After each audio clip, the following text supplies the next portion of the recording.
Ashley Fehrenbach. I'm the Botanist and Wetlands Program Director for the Forest County Potawatomi community.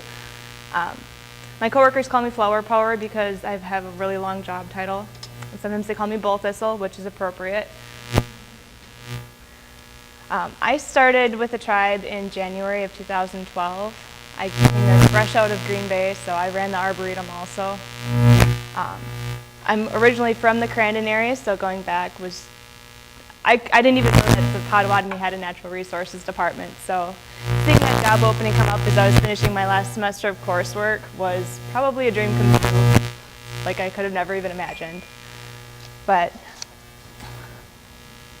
with my position, that's when the tribe's botany program actually began.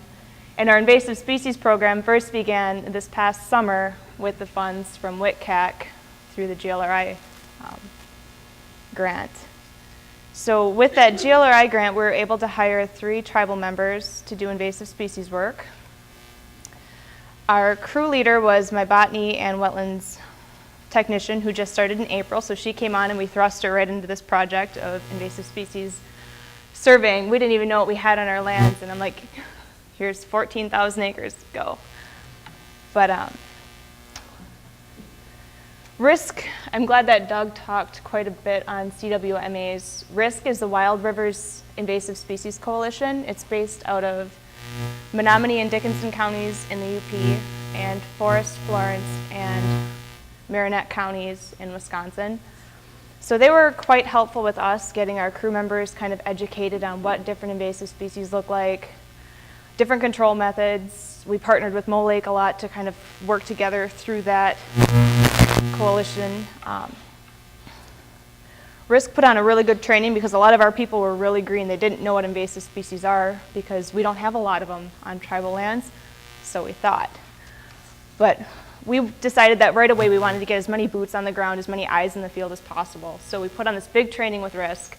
We had our forestry department, we had Mo Lake, we had our crew members, and we even had people from other departments come and just kind of see what we had, kind of what to keep their eyes out for so we could get as much data collection as possible.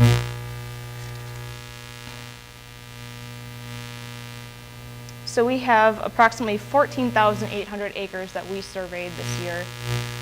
We did a lot of trail surveys, we did a lot of roads, a lot of old timber sales, just kind of seeing areas that had a history of this disturbance in our areas. We found a lot of species and I had a lot of meltdowns in the field in front of our interns and in front of our crew members.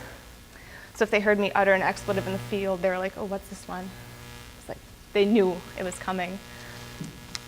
So we have glossy buckthorn. We found a bunch of Japanese barberry, Japanese knotweed, wild parsnip, European marsh thistle, common buckthorn, spotted knapweed, and the list goes on and on and on and on. Fortunately, we don't have any Phragmites or garlic mustard that we have found. And this is where our story gets interesting. Before we started any kind of control on these invasive species, we wanted to make sure that we could do it in a good way with our TIPO and with our tribal elders. We wanted to make sure that certain control methods were acceptable, certain areas, if we could even control species in. So we met with our TIPO, and we're thinking this is going really great. We have a process set up where if we want to go out and do an invasive species control project on our lands, we submit a project review form for her. She looks at the area, determines if it's culturally sensitive or not, determines, maybe we shouldn't control in an area. So we were really excited. We worked with Melissa and we were just like, yes, we can't wait to get started on this. Then we met with some of our tribal elders. Some of them were really excited. They're like, go get those species. If they're not here, if they're not supposed to be here, get rid of them. And then we talked with the head of our language and culture department. He's like the elder that you go to ask advice for. And he's like, I don't think you should kill those plants. And we don't want to disrespect him, and we tried to explain a little bit as gently as possible, they're not supposed to be here, we really think that we should get rid of them so that you can maintain these areas for gathering and you can maintain your medicines and you can, kind of use these areas as you have used them for past generations. But he's still kind of hesitant on this. So we're at this crux where we have all of these populations of invasive species mapped, and we know where they are and how much we have. But we still don't quite have the blessing to treat them yet. And so right now it's this critical point where they're small enough that we can actually manage them, and there's not huge, overwhelming infestations of all these plants, but we're just waiting for this go-ahead, like their blessing to let us go and treat them.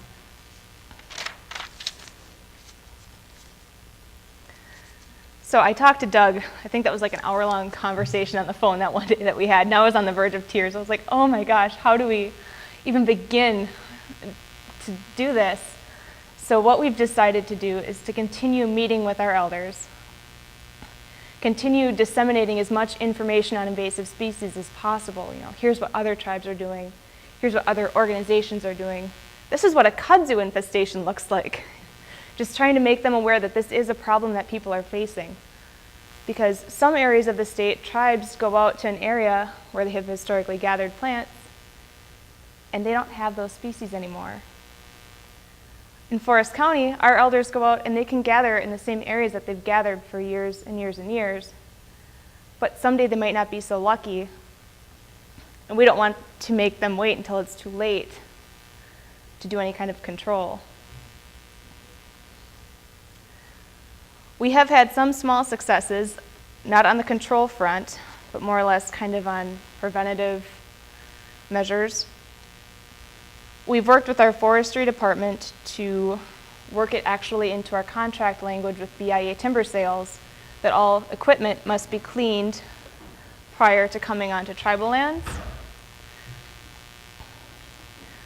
We've really become advocates for native landscaping on any of our tribal projects. So they'll bring to our department a list of plants that they want to use for a campground project or a road project or any kind of clearing that needs to be reseeded, and they'll be like, they'll give us, I think it's some of their standard catalog seed mixes, and we'll look at each individual species and determine, is it native here? Is it invasive? Is it culturally important to our tribe? So we can review that and kind of encourage the growth of our native species rather than infesting it with barberry. Coming from that also, we've been doing some seed collection on tribal lands, a lot of bergamot, a lot of coneflower, a lot of native grasses, just anything that we can grab, milkweed.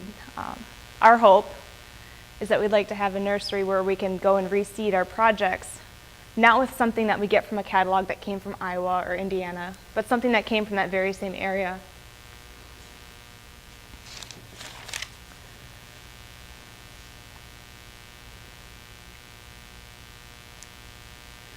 So from here, we're going to continue to spread as much information as possible to our tribal members.